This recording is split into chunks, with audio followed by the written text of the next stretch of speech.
Welcome back to my channel. I am Sheila and I have lost 40 pounds with Weight Watchers, and today we're going to be talking about emotional eating because emotional comfort food eating has been one of the biggest growth opportunities in my wellness, weight loss, Weight Watchers journey. It started when I was a child and just observing my parents. I think no matter what in this society, there are lots of different ways that a person can cope.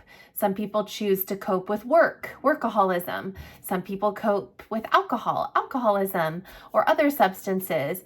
Some people cope with food. I saw a variety in my family of origin of ways to cope that weren't necessarily focused around self and wellness and healthy emotional sobriety. And when I say emotional sobriety, I think it's just a term that I have gathered in my Al-Anon 12-step work. I'm not just reacting to life all the time and stuffing down my feelings or ignoring my feelings. I am in tune with what's happening around me, processing it, just like you would eat something and then go to the bathroom.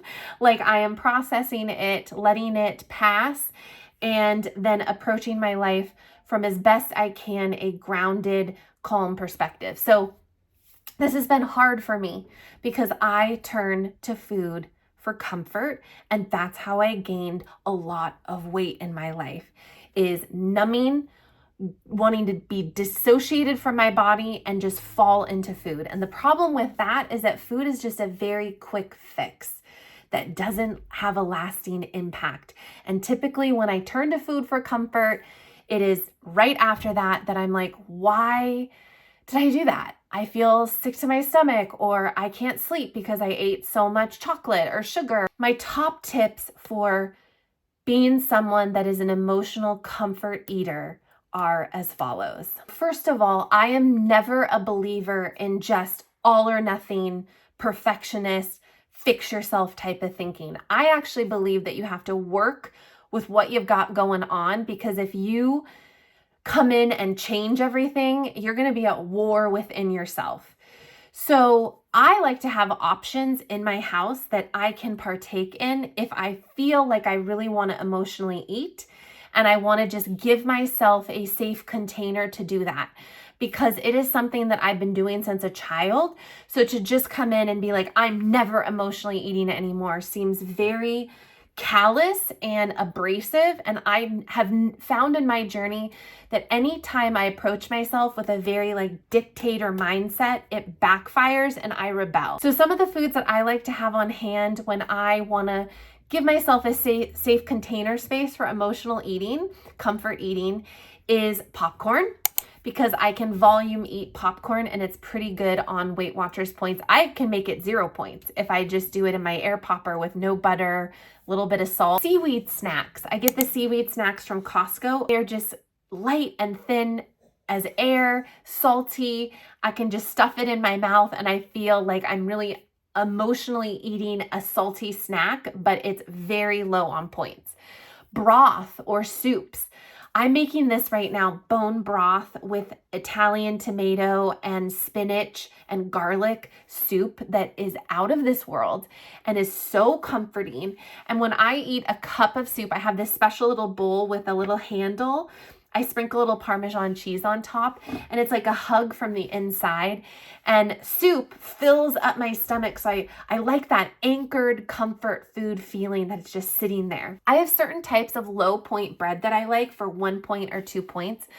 Toast is very comforting to me, and I'll put just a tiny bit of olive oil on top. Oh, palmini pasta I've told you about. It's a 0 point pasta option made out of hearts of palm, and I'll make a big bowl of that with marinara sauce and parm cheese. The idea here for me is I try to keep foods out of my house that when I'm needing to comfort food eat, I go to town on.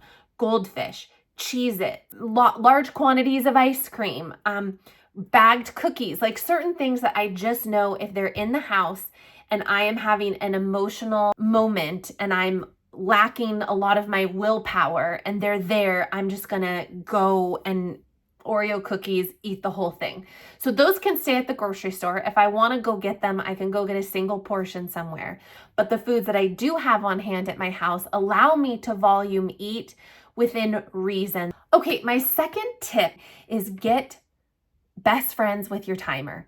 Get out your timer on your watch or your phone and get in the habit of knowing the cues when you feel like you're going to be participating in the habit of emotional eating, and go, can I go 5 minutes, and set your timer for 5 minutes. I need, like I said, space to hold me in, and then I can reevaluate. So for 5 minutes, that seems doable. And then if I can get through 5 minutes, I tell myself, let's try 5 more minutes. And I see if I can get up to an hour. Because often I find if I get to the half an hour point of continuing to set my timer, the emotion has dissipated that was leading me to want to emotionally eat. My third tip, gotta be Barbara Walters or an Oprah interview, whoever your favorite interviewer is. They ask the hard-hitting questions, and you are going to embody that persona, and you're going to ask yourself some questions. So before you dive into your emotional eating, you might want to have these questions typed up in the notes app of your phone, or you could have them printed or written and put in a sleeve protector, and it's like on your fridge. So the first question is, what happened before this emotional eating wave hit me? Where was I? Who was I with? What was I doing? What happened today? You take some inventory to see if there's any patterns like, oh yeah, that's right.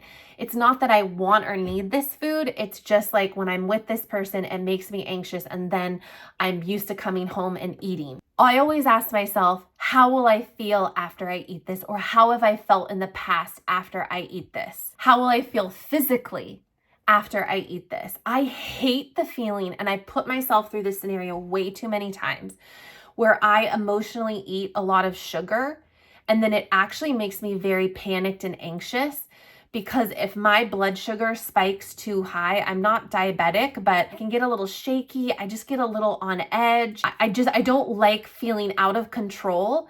And in the moment of eating the thing with all the sugar, it feels so good. But when that crash comes, I can get panic attacks. When the sugar drop happens, not good for my mental health.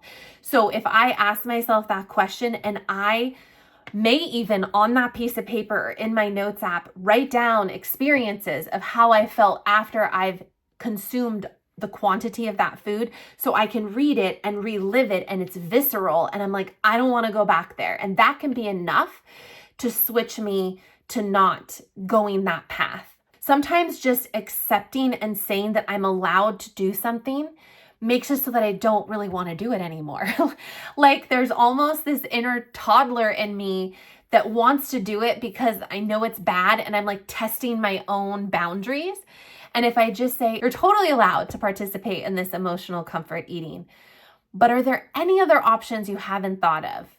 And that sometimes dissipates it, and I am able to think of another option. Okay, I just want to throw in a little tip here. You may want to have an emotional eating menu. And on that menu that you type up or you write out, you list the questions, you list your food options. You might add in different activities you can do, like play a game of solitaire with yourself, a hot shower, walk 1 lap around the block. Brainstorm lots of different options that would distract your fingers, get you in a craft, paint a little picture, sketch a little thing, do 10 jumping jacks, like anything to get your head from focused over here, emotional eating, and then shifting it to focus in a new direction and change the energy. So coming up with a pretty little menu that you can pull out or have on your phone. So when you sense the cue coming of the emotional eating response, you direct yourself to the menu and you challenge yourself to pick something. Set the timer for 5 minutes. Pick something else. Set the timer for another 5 minutes and see how long you can go. Okay, this is a tip that really has worked for me, and it's going to be a little polarizing for some of you. I would say 100% of the time, I'm not actually hungry. It's just because it's a coping mechanism. So what I will do is I have gum, sauerkraut, and kimchi. And I've heard other people brush their teeth. But choosing like one of those to do, and when I eat sauerkraut, it just blows out my taste buds, and then it's salty, it's briny. It just is like a shock to my taste bud system.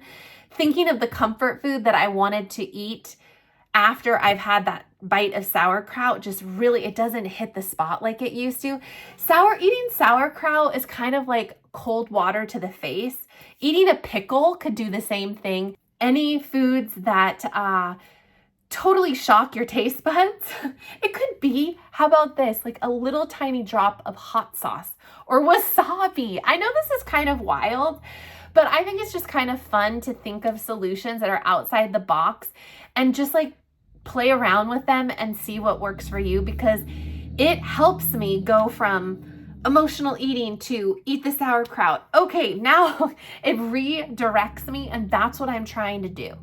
Like, going to the emotional eating is just autopilot. It's a habit. And that's not a coping tool that's effective for me in this life that I'm living anymore. But it doesn't mean I'm going to stop doing it.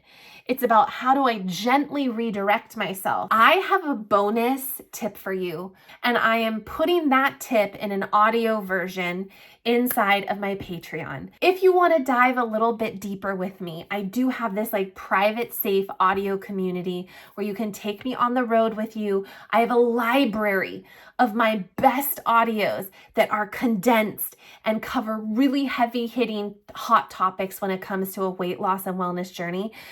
You're gonna love it. I love my Patreon community. So that bonus tip that is a game changer will be in my Patreon for those of you that are Patreon members. You get access to it. Bye. Thanks for tuning in. Say bye, Opie. Say bye.